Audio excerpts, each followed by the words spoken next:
एक लड़की काव्या जिसकी उम्र लगभग 20 साल होती और एक काव्या अपने से दोगुनी से भी ज्यादा उम्र के व्यक्ति के साथ यानी लगभग 45 से 50 साल के व्यक्ति के एक ही ब्लैंकेट के भीतर सोई रहती है, वो भी नग्न अवस्था में। और रात के लगभग 3 से 4 बज रहे होते, तभी जो व्यक्ति काव्या से कहता है कि काव्या क्या सोती रहोगी, मेरे तरफ मुंह नहीं घुमाओगी। और उसको ये कहते हुए इसके कमर में हाथ लगाता है। काव्या कहती है, अंकल अब और नहीं, मैं बहुत थक गई। तभी जो अंकल रहता है वो कहता है कि क्या तुम्हें आईफोन नहीं चाहिए। काव्या तुरंत पलटती है और उस व्यक्ति को अपने बाहों में भरती है, जैसे कि एक पत्नी अपने पति के साथ। अब दोनों एक दूसरे से लिपटते हैं और जो कि शारीरिक संबंध बनाने लगते हैं। बाकी जैसे ही कुछ वक्त और गुजरता है, एक बड़ा ही खौफनाक खेल होता है, एक बड़ी ही बेरहमी से हत्या होती है, एक बड़ी ही बेरहमी से कत्ल होता है। और जब इस कत्ल की जानकारी लोगों तक पहुंचती है तो वाकई लोग भी हैरान थे कि इंसानियत इतनी शर्मसार कैसे हो जाती। तो आखिरकार ये मामला क्या था और कत्ल किसका होता है, तो इसको जानने के लिए, इसको समझने के लिए हमारे साथ वीडियो में अंत तक बने रहिएगा। नमस्कार, मैं सावित्री यादव यश के वारदात में आप सभी का स्वागत करती हूँ। उम्मीद है यश के वारदात तक की सारी फैमिली अच्छी होगी, अपना ख्याल रख रही होगी। आज मैं जिस खौफनाक घटना को लेकर, जिस सच्ची घटना को लेकर आप लोगों के बीच हाजिर, बेहद हैरान कर देने वाली है। मैं बात कर रही हूँ उत्तर प्रदेश का एक जिला लगता है गाजियाबाद। इसी गाजियाबाद में एक मल्टीनेशनल कंपनी में काम करने वाले व्यक्ति जिसका नाम सूर्यकांत होता है। सूर्यकांत की उम्र लगभग 50 साल होती है। इनकी पत्नी देखने में बेहद खूबसूरत, जिसका नाम वर्षा होता है। वर्षा की उम्र लगभग 42 साल, पेशे से एक ब्यूटिशियन, ब्यूटी पार्लर का काम करती है। और इनकी एक बेटी इकलौती, जिसका नाम काव्या होता है। काव्या की उम्र लगभग 20 साल। सूर्यकांत जो है सीधे साधे हैं और जितना भी रुपया पैसा कमाते अपने परिवार को खुश रखने की कोशिश करते। बाकी जो वर्षा होती, सूर्यकांत की पत्नी, चंचल स्वभाव की होती है, देखने में तो खूबसूरत होती है और उसके शौक बड़े रंगीन होते। अच्छी साड़ियां पहनना, अच्छे गहने पहनना, अच्छे घर में जो भी सामान हो वो बढ़िया हो, खान पान बढ़िया हो, वीआईपी हो। अब इसी लग्जरी लाइफ के चक्कर में वो हमेशा जो कि उल्टे सीधे काम करती, हमेशा गलत राहों का चुनाव करती। बाकी सूर्यकांत बिल्कुल सीधे साधे अपनी पत्नी की खुशी के लिए वो कुछ अपनी पत्नी को बोलते नहीं थे। धीरे धीरे समय गुजर रहा था। बाकी इनकी बेटी काव्या, वो तो कहीं अपनी माँ से यानी वर्षा से भी आगे निकलती और लगभग 20 साल की जब उम्र, जो कॉलेज में पढ़ रही होती है, इसी बीच वहां पे बड़े घर के जो लड़के होते हैं उनसे दोस्ती करती और दोस्ती करने के बाद उनके साथ घूमती फिरती, मौज मस्ती करती और साथ ही इन लड़कों के साथ शारीरिक संबंध बनाती। और इसके बदले में वो उनसे महंगे महंगे गिफ्ट लेती, महंगे महंगे जो कि कपड़े लेती, रुपए पैसे लेती, महंगी वॉच लेती और अपनी लाइफ को अपने तरीके से जी रही होती है। उसी कॉलेज में लगभग उसके 4 से 5-6 दोस्त बन जाते हैं और ये दोस्त नहीं रहते, बल्कि जब चाहे जिसके साथ वो चली जाती और अपनी जो कि हवस की आग को बुझाती। अब सिलसिला ये लगातार चल रहा था, समय गुजरते रहता है और इधर सूर्यकांत जितने भी रुपए पैसे कमाता अपनी पत्नी को देने की हमेशा कोशिश करता और ये कोशिश करता कि हमारा परिवार बेहद खुश रहे। बाकी वर्षा को इस चीज से संतुष्टि नहीं रहती, बार बार अपने पति यानी सूर्यकांत से झगड़ा करती और कहती कि तुम कमाते ही कितना, तुम हमें दे ही क्या पाते। बाकी इसमें सूर्यकांत कुछ बोलता नहीं। समय गुजर रहा। तभी सूर्यकांत के ऑफिस में जो उसके बॉस होते हैं उनका ट्रांसफर किसी और कंपनी में होता है और इसके बाद वहां पे एक नए बॉस आते हैं जिनका नाम अनिल होता है। अनिल की उम्र लगभग 45 से 50 साल। बाकी वो अपने खान पान और अपने जो कि योगा पे इतना ध्यान देते कि शरीर बिल्कुल फिट और देखने में कहीं से नहीं लगता कि वो 45 से 50 साल के बिल्कुल बॉडी फिट, अपने जो कि रहन सहन में, अपने खान पान पे बड़ा ध्यान रखते। अब जैसे ही अनिल की जो कि इस कंपनी में अपनी नौकरी को ज्वाइन करते हैं। पहले दिन ही उनके स्वागत में सूर्यकांत और भी जो एम्प्लॉय होते हैं सब अच्छी डेकोरेशन करते हैं कि जो सर आएंगे वो खुश हो जाएंगे। और होता भी ऐसे, सूर्यकांत तैयारी ही ऐसे करते हैं। अनिल बड़ा खुश होता है और जब आता है ऑफिस का पहला दिन, सूर्यकांत को अपने जो कि कैबिन में बुलाता है, उनका धन्यवाद करता है और कहता है कि ऐसा है कि जैसे आपने इतना किया, कहीं एक अच्छा सा कमरा भी दिला दीजिए ताकि मैं वहां रह सकूं, वहां पे मैं अपना बना खा सकूं। इस पे जो सूर्यकांत है कहता है कि सर आपकी फैमिली का है। इस पे जो अनिल है बड़े उदास मन से कहता है कि फैमिली तो नहीं, पत्नी से तलाक हो गया। जब ये तलाक की बात सुनता है सूर्यकांत तो कहता है कि सर ऐसा क्या, हमारे घर आप रोज खाना खा लिया करिए, मेरी पत्नी बहुत अच्छा खाना बनाती है। बाकी इस पे अनिल कहता है कि नहीं, 1-2 दिन की बात नहीं है, यहाँ पे रोज रहना है और मुझे कमरे की जरूरत है, इसलिए कमरा तो दिलवा ही दो। और जहां तक खाने की बात रही, मैं तुम्हारी बात नहीं टालूंगा, जिस दिन कहोगे उस दिन खा लूंगा। अनिल कहता है ठीक है सर, आज तो आपको मेरे घर चलना ही होगा, मेरी पत्नी के हाथ का बनाया हुआ खाना खाना ही। अनिल इस पे हामी भरता है। अब सूर्यकांत ऑफिस का काम निपटाता है, इसके बाद सीधे घर पहुंचता है। वर्षा से कहता है कि वर्षा आज मेरे बॉस घर पे आ रहा है, अच्छा खाना बना। इस पे वर्षा ढेर सारी बात सुनाती है सूर्यकांत को, कहती है अरे गहरे किसी को घर ला देते और मुझे नौकरानी समझ रखते, खाना बनाने के लिए कहे। बाकी फिर भी अब बॉस की बात थी, खाना बनाती, खाना बना के अब अनिल का इंतजार होने लगता है।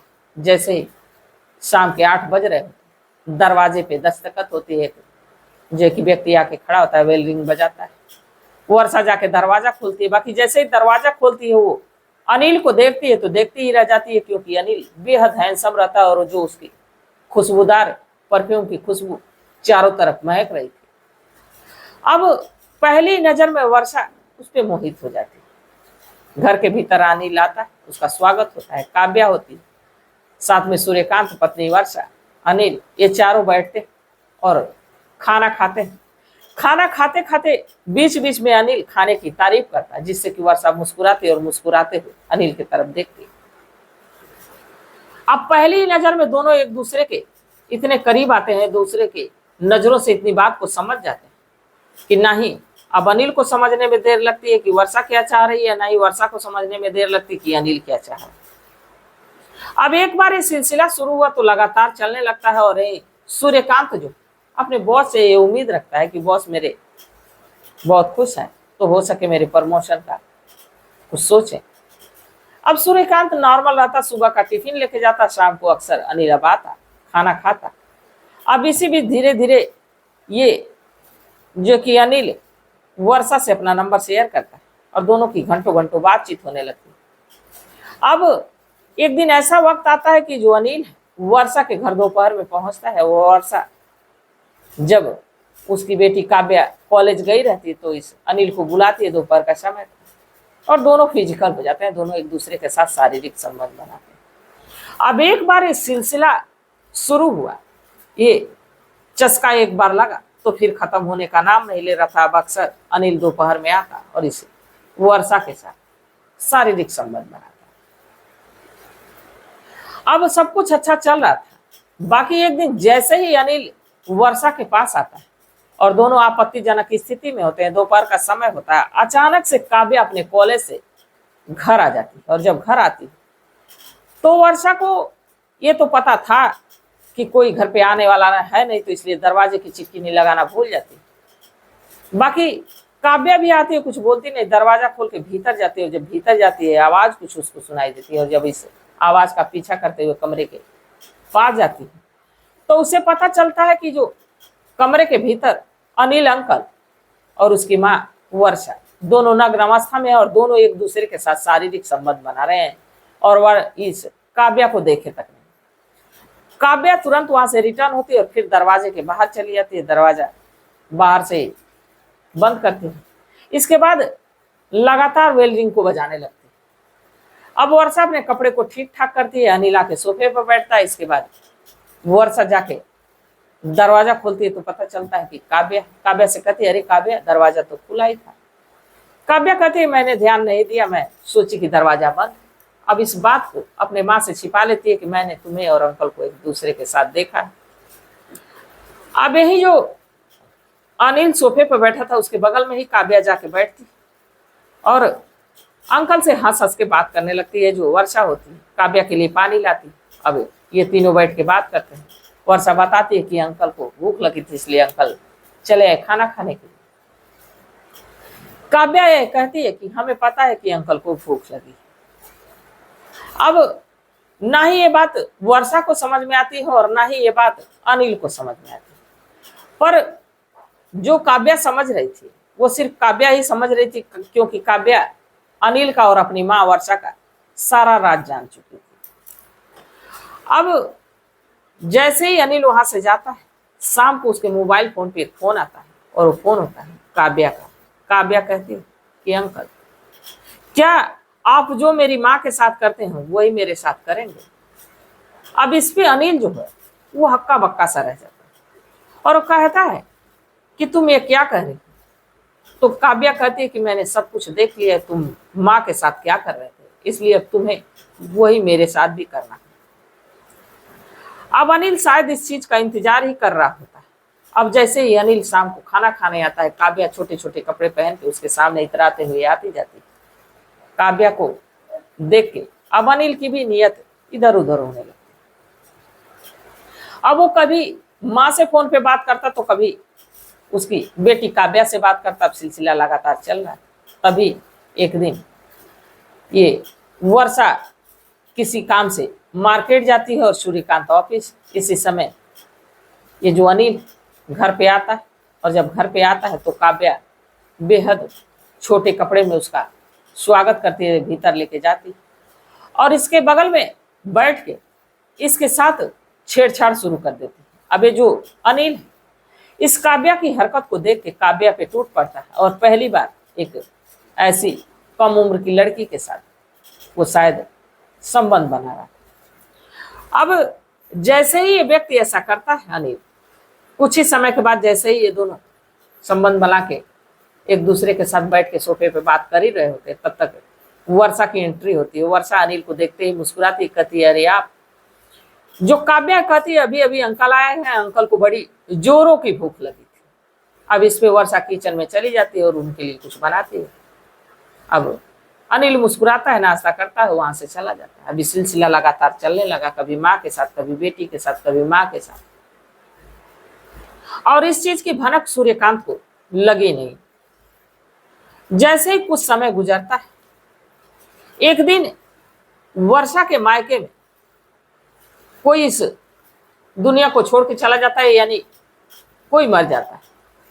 तो जो वर्षा है अपने पति से कहती है कि ऐसा कि मायके चलना होगा, जरूरी है, क्योंकि ऐसे जो कि कार्य में नहीं जाएंगे तो कब जाएंगे। अब इस पे ये जो सूर्यकांत है कहता है कि ऐसा है कि बेटी काव्या को भी लेके चलते हैं। बाकी वर्षा कहती है कि उसके पेपर चल रहे हैं इसलिए वो यहीं रहे। हम लोग क्यों ना अनिल से कह दे कि अनिल सर आके रात को सो जाएंगे। इस पे सूर्यकांत भी सीधा साधा कहता है ठीक है। अनिल को फोन करके बोलते हैं, अनिल भी खुश हो जाता है। अब ये दोनों जो कि सूर्यकांत और पत्नी वर्षा, ये दोनों निकल जाते हैं। जैसे ही शाम होती है, ये अनिल काव्या के पास पहुंचता है। काव्या अनिल को देखते ही खुश हो जाती है। अब दोनों एक दूसरे के साथ, इनको डिस्टर्ब करने वाला कोई नहीं, लगातार रात भर एक दूसरे के साथ रहते हैं और रात भर में लगभग 4 से 5 बार शारीरिक संबंध भी बनाते हैं। लगभग सुबह के 4 बज रहे होते और जब 4 बज रहे होते तो यह अनिल कहता है कि ऐसा कि कुछ ही देर में तुम्हारी माँ और तुम्हारे पिता पहुंचने वाले, क्या अब तुम मेरे तरफ घूमोगी नहीं? क्योंकि जो काव्या होती है पीठ दूसरी तरफ करके सो रही होती, थक गई रहती। काव्या कहती है अंकल और तो जो अंकल अनिल वो कहते हैं कि ऐसा है कि क्या तुम्हें आईफोन नहीं चाहिए? जैसे ही इतना सुनती है काव्या उसकी तरफ घूमती है और फिर से एक बार शारीरिक संबंध बनाने लगते हैं। अब जैसे सुबह के 5 से 6 बजते हैं, अनिल वहां से अपने कपड़े पहनता अपने कमरे पे चला जाता है और काव्या अपनी माँ के इंतजार करने लगती है। कुछ देर में उसके माता पिता पहुंचते हैं। अब इस बात की भनक ना ही वर्षा को है और ना ही सूर्यकांत को है कि काव्या क्या कर रही है। और काव्या के तो चस्के कॉलेज में लड़कों के साथ और इधर अंकल के साथ। अब एक तरह से मानिए तो एक घिनौना कृत्य इस घर में चल रहा था, बाकी इसकी भनक ना किसी को लगी। अब जैसे कुछ वक्त गुजरता है, एक दिन अनिल इस वर्षा से मिलने के लिए दोपहर के समय उसके घर पहुंचता है, और जैसे दोनों आपत्तिजनक स्थिति में रहते हैं, सूर्यकांत भी किसी काम से घर ही आ जाता है, और जब घर आता है इस नजारे को देखता है तो उसके होश उड़ जाते हैं। अनिल सर को तो खरी खोटी सुनाता है, कहता है कि मैं तो अपनी नौकरी की वजह से मजबूर हूं, इसलिए कुछ कर नहीं सकता हूं, पर क्या आपने जो मेरा नमक खाया उसकी अदायगी ऐसे करेंगे, मुझे पता नहीं था। अनिल तो वहां से चला जाता है। बाकी सूर्यकांत और वर्षा का झगड़ा होता है। वर्षा अपने पति सूर्यकांत से माफी मांगती है और कहती है कि मैंने तो सारा ऐसा ड्रामा तुम्हारे प्रमोशन के लिए किया। अब जब ऐसा कहते हैं तो सूर्यकांत भी अपनी पत्नी को माफ कर देता और कहता है कि ऐसा कुछ नहीं होना चाहिए। इसके बाद अनिल का घर आना जाना बंद हो जाता है। इस पे काव्या को बड़ा ही ठेस पहुंचता है, क्योंकि काव्या अब अनिल से मोटी रकम ऐंठती थी और जो उसकी ख्वाहिशें थी उसी अनिल से पूरा करती थी, क्योंकि अनिल के पास बेशुमार दौलत थी। अनिल जो है तलाकशुदा था, उसके पास पैसे रुपए की कमी नहीं थी। अब एक दिन फिर वर्षा को अनिल की याद सताने लगती है। दोपहर का समय होता है, अनिल को फोन करती है, अपने कमरे पर बुलाती है। बाकी संजोग खराब, जैसे ही अनिल पहुंचता है वर्षा के साथ अभी शारीरिक संबंध बना ही रहा होता है कि तब तक फिर से सूर्यकांत की एंट्री होती है और इस नजारे को देख लेता है, और जैसे देखता है दिन में झगड़ा शुरू होता है। और आज का झगड़ा इतना खतरनाक होता है कि अनिल व वर्षा मिलके सूर्यकांत को इस दुनिया से हटा देते हैं, उसके गले को दबोचते हैं, और तब तक दबोचते हैं जब तक वो मर नहीं जाए। इसके बाद जैसे उसको मार देते हैं, इसके बाद सोचते हैं कि अब इसकी डेड बॉडी को ठिकाने कहाँ लगाएं। अब अनिल के कुछ समझ में नहीं आ रहा था, तभी ये जो वर्षा है वो बताती है कि जहाँ उसका ब्यूटी पार्लर है वहाँ बिल्कुल सुनसान है, और वहाँ पे कुछ जमीन ऐसी पड़ी जिससे गड्ढा खोद के इसकी डेड बॉडी को दबा देते हैं। और होता भी ऐसा ही, रात के समय ये दोनों मिलकर गड्ढा खोदते हैं और अनिल की डेड बॉडी को बड़ी सफाई से ले जाके, ये सूर्यकांत की डेड बॉडी को ले जाके बड़ी सफाई से वहां दफना देते हैं। अब जब काव्या एक दिन अपने पिता को नहीं देखती है, 2 दिन नहीं देखती है, अपने माँ से पूछती है कि पिता जी दिख नहीं रहे, कहाँ गए। तो इस पे जो वर्षा कहती है कि पता नहीं कहाँ चले गए, मुझसे थोड़ा झगड़ा हुआ, कहाँ गए कुछ पता नहीं, फोन स्विच ऑफ आ रहा है, मैं भी परेशान। काव्या कहती है चलो FIR दर्ज कराइए। अब जो वर्षा कहती है कि कोई बच्चे तो है नहीं, कहीं गए होंगे तो चले आएंगे, झगड़ा किए हैं, हो सके नाराज हो, कहीं रिलेशन में गए। इस पे ये जो काव्या है वो भी चुप हो जाती है। बाकी जैसे 3 से 4 दिन का वक्त गुजरता है, रात के समय अनिल इस वर्षा के पास आता है, वर्षा के कमरे में जाता है, और ये दोनों एक दूसरे के साथ ऐसे सोते हैं जैसे पति पत्नी, और बातचीत करने लगते हैं। तभी उनकी आवाज काव्या के कानों में जाती है, और जब काव्या के कानों में जाती है तो काव्या इस बात को सुनने की कोशिश करती है। तभी ये बात कर रहे होते हैं कि एक बार तो इसने माफ कर दिया, पर दोबारा इसने जो किया ठीक नहीं किया, उसका हश्र, उसका अंजाम उसे वहां पहुंचा दिया जहां वो जाना चाहता था। अब जब ये काव्या सुनती है तो उसके होश उड़ जाते हैं, और काव्या एक फैसला लेती है, सारे शर्मों लिहाज को छोड़ के सीधे रात में ही थाने पहुंचती है, और थाने पहुंच के अपने पिता की हत्या कैसे हुई उसकी सारी बात थाना इंचार्ज को बताती है, अपनी माँ और अपने अंकल के खिलाफ FIR दर्ज कराती है। रात में ही उसी के तहरीर पे पुलिस आती, और इस वर्षा के घर से ही अनिल को और वर्षा को थाने उठा के ले जाती, और जब पूछताछ होती तो सच्चाई सामने आती, और काव्या साथ ही अपने भी जो उसके साथ अनिल के साथ वो कर रही थी वो भी सारी कबूलती है, कहती है कि मैंने भी ऐसा किया, और मैंने तो सिर्फ अपने शौक को पूरा करने के लिए किया, ना कि अपने पिता को इस दुनिया से हटाने के लिए। क्योंकि काव्या अपने पिता से बेहद प्यार कर रही होती है, तो अपने पिता को बड़ा लाइक करती। बाकी उसे ये नहीं पता था कि उसकी माँ और उसके अंकल ने मिलकर उसके पिता की हत्या कर दी। बाकी जैसे जानकारी होती है उसी इस बात का जो कि जाके खुलासा पुलिस के सामने करती है। पुलिस अनिल और काव्या को कई धाराएं लगा के जेल की सलाखों के पीछे डाल देती है। अब कानून फैसला करेगा कि इन दोनों को कौन सी सजा मिलेगी। पर बच्चे तो मिट्टी का वो घड़ा होते हैं जैसा उनको रूप दो वैसा ही होंगे, जैसे उनको सिखाओ वैसे ही चाल चलन होंगे। तो ये तो कमी शायद वर्षा के तरफ से हो रही थी। वर्षा अपने जो कि आपको अच्छा दिखाने के लिए, लग्जरी लाइफ जीने के लिए कई लोगों से संबंध बना रखी थी। अब वही देख के काव्या भी यही कर रही थी और इसी चक्कर में सूर्यकांत की इतनी बेरहमी से हत्या हो जाती है।